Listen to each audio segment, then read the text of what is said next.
સદગુરુ સિવાય બાપુ માણસનું જીવન સુધરે એવું નથી. આપણા માતા પિતા છે ને આપણા ગુરુ છે 100%, પણ એ આપણો જન્મ આપીએ કે લાલન પાલન કરીએ કે ઉછેર કરીએ કે ઓળખાણ ન કરાવીએ. ઓળખાણ માટે બાપુ સદગુરુની જરૂર પડે.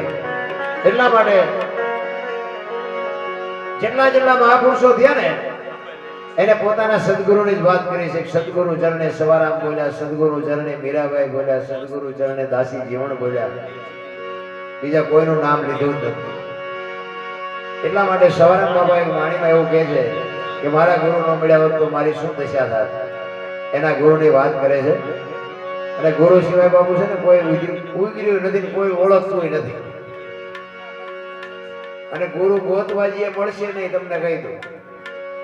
તમારું ભજન પાક છે ને તેથી આંગળી પકડનારો ગમે ત્યાંથી જડી જાય, પણ તમારું કરેલું હોવું જોઈએ. આ જેસલ જાડેજો છે ને અહીંયા ચોરી કરવા ગયો તો અહીંયા કઈક ગુરુ ગોતવા નતો ગયો, અને ફાંકું પાડ્યું દિવાલ ને કાલપા ગયો ને ઘોડીએ કિલો કટાવ્યો ને હથેળીમાં કિલો ધરબી દીધો ને ત્યાંથી ગુરુ જડી ગયા. ગુરુ એમ ગોતવા ગયા નથી મળે. આપણે હાલ્યા જતા વાયથી હાથ કરે, હે ભગત ખડા રે તેરા બેડા પાર કરતો, તમે રોટલા વંડિયું ફેંકો, શું અમારા બેડા પાર કરો? ચારે બાજુ આખા કપાળ રંગ્યા હોય, ઢીસણ બધી ડેર ખાવા હોય, ચારે બાજુ हम ऐसा करता है, हम ऐसा करते हैं, हम आपको भगवान को मिला देता है. કાંઈ એવું છે ને બધું ડીકો ડીક હાલે. એટલે સવારામ કહે છે કે મારા ગુરુ ન મળ્યા હોત તો મારી શું દિશા થાત. એટલે કહે છે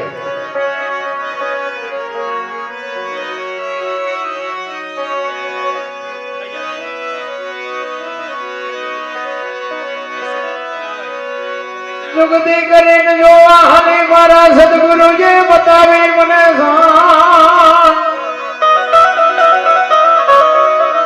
અમરનગર માયા તમ દેખ્યા, હું તો ભૂલી ગઈ તી દેહનું. આ બધા નાગડો બધા એસે અમરનગર માં આતમ દેખ્યા. અમરનગર ક્યાં આવ્યું? કોઈનામાં ખબર હોય તો હું વાત કરો. એ તકલીફ છે. સંતોની વાણી છે ને બાપુ, એની પાસે પડદો છે. અને જો આ પડદો ન હોત ને તો વાણીની કોઈ કિંમત ન રહે. અલગ આપણે કહીએ છીએ ને, હે અલગ જાણે, હે અલગ જાણે. અલગ તમે કેને કયો છો? કેને કયો અલગ? આ આગમ ને નિગમ ને આ બધું શું છે?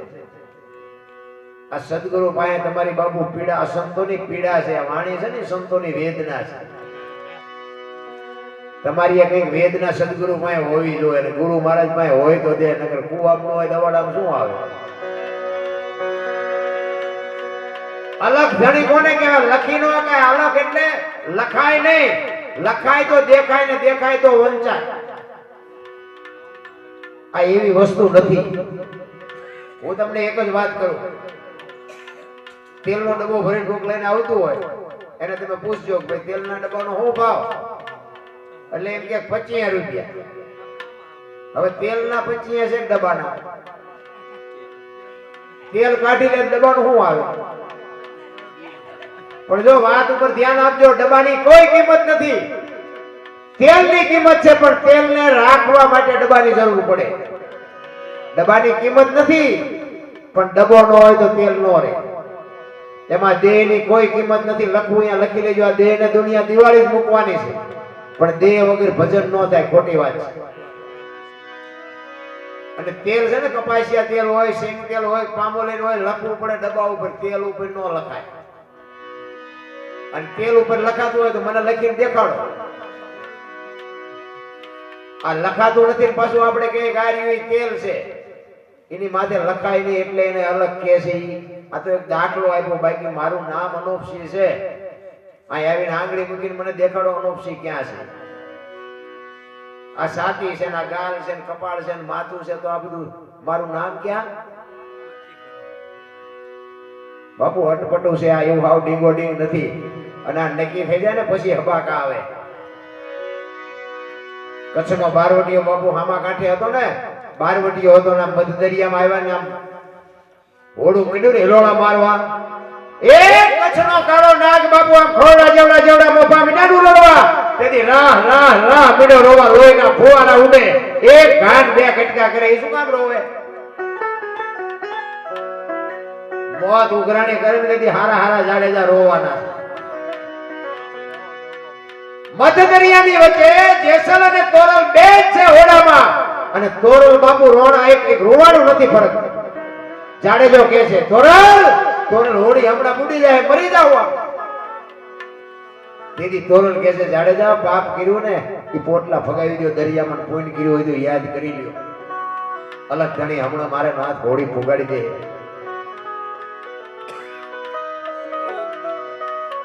પાપ તમારું પોકારો જાડેજા, ધર્મ તમારું સંભાળો. જો આ વાત ઉપર તમે ધ્યાન આપજો. અમુક વાતો છે ને રામ મારા રામ, તમે 5 લાખ નો કલાકાર લાવો તો નો તમને સાંભળવા મળે. આ ખુમારી થી કહું છું, મારો ગુરુ એવો બાપુ સમર્થ હતો. જાડેજાને સતી તોરલ આ જગ્યાએ કહે છે ક્યાં મધદરિયામાં પાપ તમારું પોકારો જાડેજા, ખૂન તમારું યાદ કરો. જો તમારો શબ્દ વાપર્યો અને આવડો આ જ શબ્દ બાપુ જેથી જેસલ ને તોરલ બે વાય કે ગયા જેતા ભગત ના ત્યાં ઘોકા બે વાય જીલેલું ગયા ને રસ્તામાં પ્રસંગ બન્યો. વાત લાંબી છે પણ ટૂંકામાં કહું, તોરલ મુર્શિદ થઈ ગયા અને ગાડી લઈને ગતમાં આવ્યા. ગત એટલે જેસલ તોરલ રૂપાદે માલદે કતીબશા ઓરબભાઈ લાખો લોહીણ જતો ભગત ખીમડીઓ કોટવા ડાલીભાઈ હાલો હુરો વણવીન ઢોંગો નીરલ કુંભો આ બધાય ગતના ગોઠી હતા ને. એમાં દરબાર કોળી ને ભરવાડ ને હરિજન ને મુસલમાન ને બૈરા ને આદમી ને અમીર ને ગરીબ ને બધા હતા. એ ખોળિયા જુદા હોય, જીવ એક થઈ જાય તો મળદા તો આજે બેઠા થાય. ઈ માથાકૂટ છે. આખી દુનિયા ભક્તિ કરે પણ બધી ઉપર ચલી. તોરલ ને ગાડી બાંધીની ગતમાં આવ્યા ને, ગત આખી પૂછે છે તમે આવ્યા ને તોરલ? તો કે આ ગાડીમાં છે બધું. ગાડી ખોલીને ગત આખી આરાધ કરે છે. તોરલ જાગતા નથી. ત્યાં પછી જાડેજો કહે છે એક તારો લાવો મારી પાસે. ત્યાં બાપુ જો જાડેજો વાણી કરે કઈ પીરજી પુકારે મુજા ભાવરા સતી તમારા ધર્મને સંભાળો. પોતાના પૂર્ણ સિવાય પારને ગુરુ સિવાય મુક્તિની જો વાત ઉપર ધ્યાન આપજો. સતી તોરલ જાડેજાને કહે છે કે પોતાના પૂર્ણ સિવાય સતી તમારા ધર્મને, જો બે જણા ભેગા ભજન કરતા હતા, આપણા ધર્મને સંભાળો એમ નથી કીધું, સતી તમારા ધર્મને સંભાળો. આવડી આ જ વાત જાડેજાને સતી તોરલે દરિયામાં કરી હતી. ઈવડી ઈ જ વાત બાપુ આ ગતમાં જેસલ તોરલને કહે છે. આ ભજનના બાપુ આંકડિયા થઈ જાય, આંકડિયા. આટલા લે છે ને આટલા લે છે પણ સમજાય કેટલું ઈ કયો ને પૈસા તો ભલે લ્યો તમે. એમ હાવ નથી રામ. પાણાએ અવાજ કર્યા છે, પાણાએ વાણીની સામે પાણા બોલ્યા છે. પાણા કોની પાસે વાતો કરી ભલા મને ઘણું આપ્યું છે પણ ખાનારા તો હોવા જો નાખવું ક્યાં વાડીમાં. એવા અધિકારી હોય તે બાપુ મજા આવે. અને આ આત્મો ગયો ને એ બાપુ કઈક એવો ખાતાનો હશે એની વાંહે ભજન આવા દે. અમારે ઘણી જગ્યાએ કાઢવું હોય તો નથી નીકળતું, પણ એવા આત્મા હોય ને બાપુ પવિત્ર ને ચોખ્ખા આત્મા, ત્યાં અમારે નો કાઢવું હોય તો નીકળી જાય. હવે દુકાન નાખવી ક્યાં બાપુ? ગરાગત ન હોય તો દુકાન આપણી નાખવી ક્યાં? ઈ ડખા છે. પાછા બધા કે આ રામ વનમાં જ્યાંથી બધાને ખબર છે, કૃષ્ણ ભગવાને આમ કર્યું બધાને ખબર છે. તો હવે તને અમારે દેવું શું? આ બધી તને ખબર જ છે તો પછી માર્ગે સહિત ને કર્મ કાંઈ છે નહીં રામ, અને કર્યા વિના કાંઈ મળવાનું નથી નારાયણ. એટલે સવારામ કહે છે આ દેહની બાપુ દશા મટી જાય ને ત્યાં આપણને આ ખબર પડે. હું દરબાર છું, હું ભરવાડ છું, હું રબારી છું, કોળી છું. આ દેહની જ્યાં સુધી દશા છે ત્યાં સુધી આ ભજન ભજન ન સમજાય. અખિલ બ્રહ્માંડ નો માલિક જેથી રાસ મંડળ રમતો હોય અને નરસિંહ મહેતા મશાલ જાલીને ઉભો હોય અને મશાલ હળગ્યા પછી હાથ મંડે હળગવા અને એની ભાન ન રહે ને આવી દેહની દશા મટવી જોઈએ. ત્યારે ભગવાન નો ભેટો થાય. એટલે સવારામ એટલે કે છે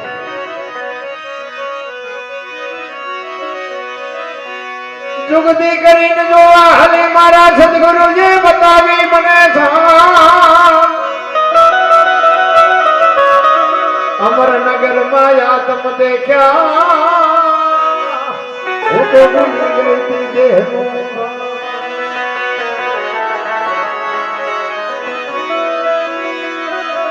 એ જીવું નિર્ભેના તો બાંધો. ઈશ્વરના ભજનમાં બાપુ નિર્ભય ના તો એમાં ભય ભય ન રખાય. અમે આ ગાણા ગાઈ છે ને બાપુ ઈશ્વર આર્ય તમારે ત્યાં તમને તો આમાં જોતું એટલે લઈ લો, ન જોતું હોય કઈ નહીં. અમે તમને કઈ કહેવા આવ્યા નથી ને અમારે તમને કઈ સંભળાવવું નથી. આ રાયડું પાડી અમારા હાથું પાડી. આ તો ગંગા હાલી જાય, પીવો ન પીવો તમારી મોજ. બાકી આ ભય હોય ને એનું કામ જ નથી. એટલે સંતો કહે છે એ જેવું નિર્ભયમાં તો બાંધો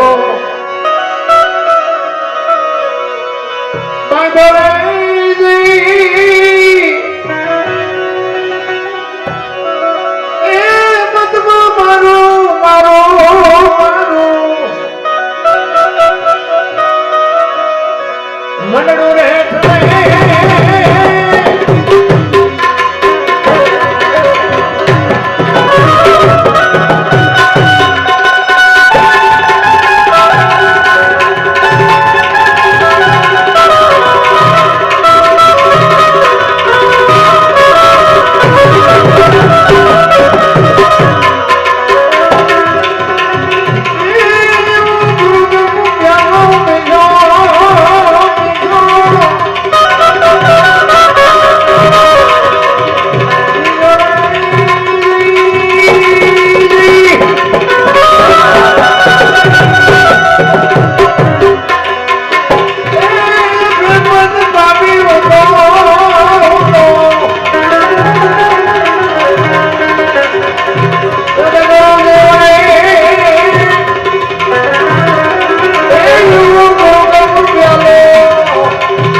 ભજનનો ટાઈમ હવે થયો. જો કે જ્યાં જાય ને ભજનનો ટાઈમ થાય તારે કે બસ લ્યો હવે રાખો. એટલે નથી મગજમાં બે ભજનનો ટાઈમ છે ને 12 થી 4 નો છે. સંતો કે છે મજાદારની છે.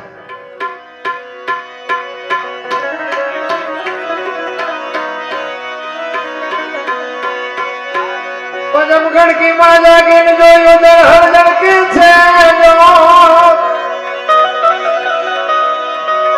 ચંદ્રભાન જા ઉલટીને આવે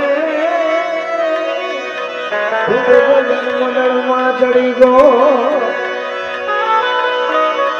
જો દેહની વાત કરી છે સંતોએ, એટલે વાતો બધી ગમે એટલી કરી હોય પણ બાકી વાત બધી દેહની અંદરની વાત કરી છે, બહારની વાત જ નથી. સવારામ બાબાએ 7 સલામ કીધી ને, એમાં ચોથી સલામ છે ને, ચોથી સલામ 4 ખાણી એક બીજની જગબંધાણી પરખો વિનાશી છે. એમાં ચોથી સલામનો મોટો મહિમા. આ આખી દુનિયા જે બની છે ને એ 4 ખાણીથી બની છે. ઓરથી, ગર્ભથી, ઈંડાથી અને પાણીથી. ઓરથી જન્મે પશુ, ગર્ભથી જન્મે માણા, ઈંડાથી જન્મે પક્ષી અને ઈયળ, મચ્છર, માયક છે ને એ પાણીથી જન્મે. આ 4 ખાણીની દુનિયા છે. બાકી આ જેટલું દેખાય ને બધું આપણે ઊભું કર્યું. આ ભગવાન નથી આવ્યો આ માંડવાના, આ સાઉન્ડ ને આ પેટીને બનાવવા ભગવાન નથી આવ્યો. આ બધું આપણે બુદ્ધિથી બનાવ્યું. બાકી ખાણી 4 છે ને 4 ખાણીની આ દુનિયા બની છે. પણ તમારું અને મારું આ સર્જન શું છે? એક બીજની જગબંધાણી. બાપુ તમને એક જ વાત કરું કે બી ની કિંમત કેવડી હોય? આપણે ખેતર વાવણી કરવા ગયા હોય અને બી જો મુઠ્ઠી બી વેરાઈ ગયું તો આપણે દાણે દાણો વીણી લઈએ. શું કામ? બી છે. અને એ જ વસ્તુ ખેતરમાં પાકે પછી આપણે ખળામાં લાવીએ તો ખળા ભરતું જોઈએ તો આપણે અંદર 5 મણ બાજુ ઉડી ગયો, પણ એમાં આપણે નજરે ન કરી. શું કામ? એ પેદાશ. બી માં પેદાશમાં બાપુ બહુ ફેર છે. કિંમત બી ની છે. તમારો ને મારો આ દેહ છે ને બાપુ, અનુભવ કરી જોજો તમે કે ઈશ્વરની રચના કેવી છે. હું તમને એ કહું કે આપણા દેહનો આ શરીરનો કલર કેવો છે આજનું વિજ્ઞાન હજી નથી કહી કે આ કલર ને કહેવાય કેવો. બધાયનો, મારો ને તમારો બધાયનો. આ શરીરના કલર કેવો કહેવાય? આને કાળોય ન કહેવાય, ધોળોય ન કહેવાય, કથ્થઈય ન કહેવાય, પીળોય ન કહેવાય, લાલ ન કહેવાય, લીલો ન કહેવાય. આ કલર હજી વિજ્ઞાને નથી આનું નામ આપ્યું. આ મેન તમે બનાવ્યા. આ 2 આંખો બનાવી બાપુ, ચાર્જિંગ નથી કરવું પડતું, પાણી નથી પૂરવું પડતું, આખી દુનિયા દેખાય. પછી એક આંખથી જોવો તો એક દેખાય, 2 આંખથી જોવો તો એક જ દેખાય. અને કેવી બજારી બનાવી. પણ આપણે દેહમાં બાપુ ઉતર્યા જ નથી. આપણે બહાર જ આટા મારીને હાઈવે ઉપર હાલ્યા હતા, એક આંખે એક ખટારો દેખાય, 2 આંખે 2 ખટારા ન દેખાવા જોઈએ. ભણી ફટકાવી દે ખબર પડે કે આ તો એક જ હતો. કેવી રચના કેવી છે. તો આપણા આખા શરીરમાં ગમે ત્યાં ટાંકણી મારો બધે વાગે તો જીવ આપણા જેવડો હોય છે.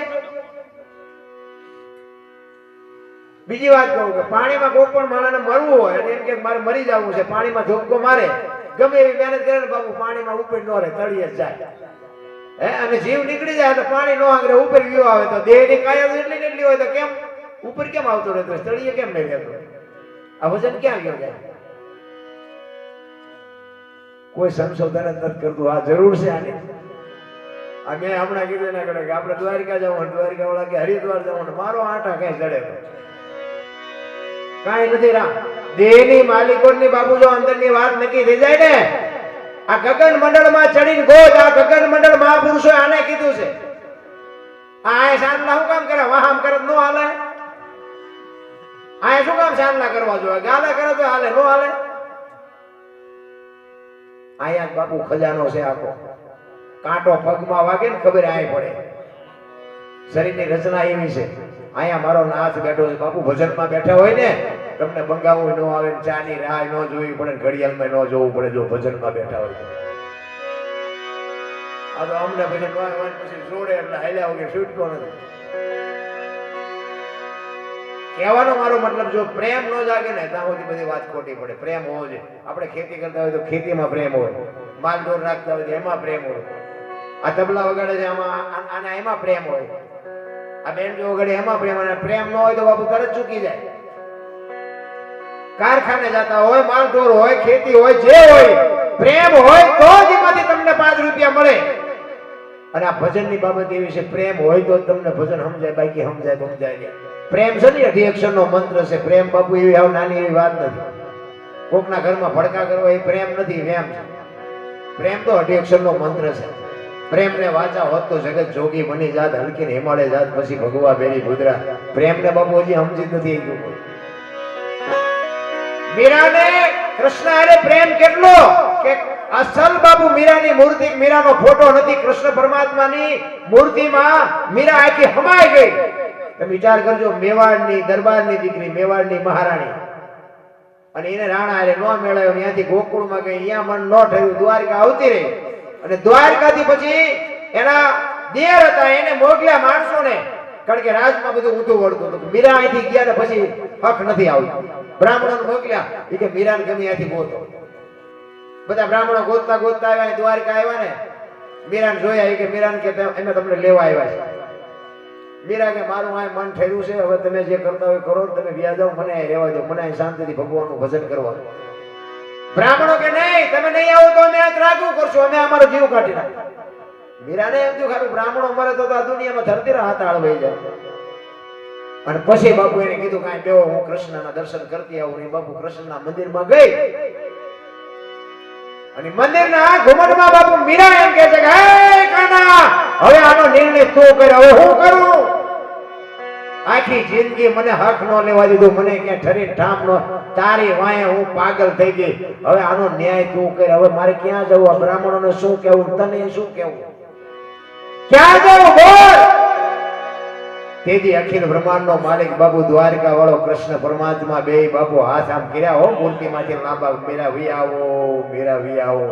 એ મીરા આજની તારીખમાં બાપુ કૃષ્ણની મૂર્તિમાં હમાઈ ગઈ. ક્યાંય અસલ ફોટો, ક્યાંય અસલ મૂર્તિ નથી. આનું નામ ભજન કહેવાય, આને ભક્તિ કહેવાય. એમ રેઢી નથી નારાયણ. આપણે કરવું કાંઈ નથી, પછી કે હજી કરશું કરશું, ચારે કરજો, ફળાઈ ગયો, ફૂટી જાય, ખબર નહીં રહે. એટલે સવારામ કહે છે પજમ ખડકી માં જાગીને જોયું, જળહળ જળકે છે ચંદ્રભાણ જાઓ લીટીને આવે, તું તો ગગન મંડળમાં ચડી ગયો.